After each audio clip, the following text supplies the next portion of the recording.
Nissan Navara installed Optimus brand Android head unit 4+64 9 inches 2K screen resolution with 360 camera.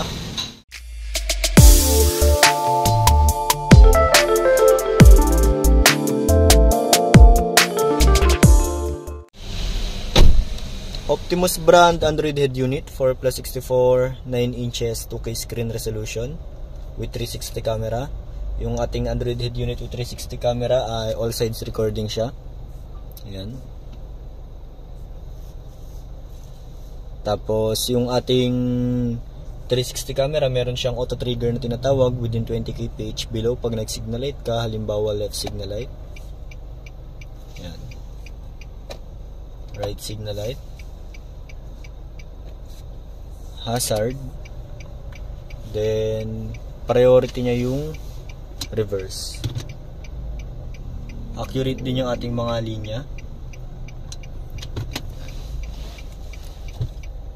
Then yung ating Android head unit, meron siyang online and offline voice command. Yung ating offline voice command, built-in siya sa ating head unit. Yan, ito yung ating mga preset na voice commands. On lang natin pag gagamitin. Halimbawa, volume up, volume down, go back, volume mute, unmute. So, ayan yung mga example ng ating offline voice command. Off lang natin pag hindi gagamitin. Then, yung ating online voice command, under ni Google Assistant, connected siya sa ating steering wheel control, yung voice. Ayan. Try natin.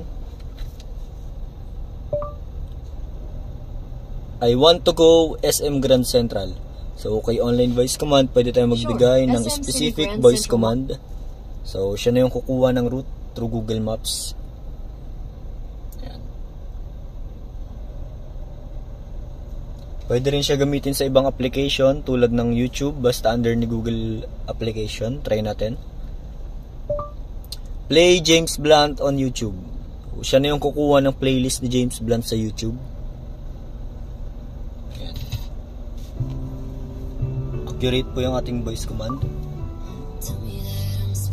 Then ito yung mga application ng ating head unit. Meron tayong Spotify, YouTube, Waze. Meron tayong Play Store, Netflix, Google Maps, Google Assistant. Kung gusto pa natin magdagdag ng application, pwede tayong mag-download sa Google Play Store. Then yung head unit natin, meron siyang split screen. Halimbawa, i-split screen natin si Waze and si YouTube. Ayan.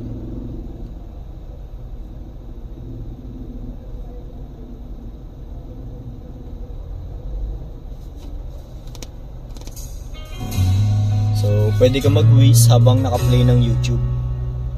Optimus brand Android head unit 4+64 9 inches 2K screen resolution. For more inquiries and questions, mag-message lang kayo sa ating Facebook page, ZT Car Accessories.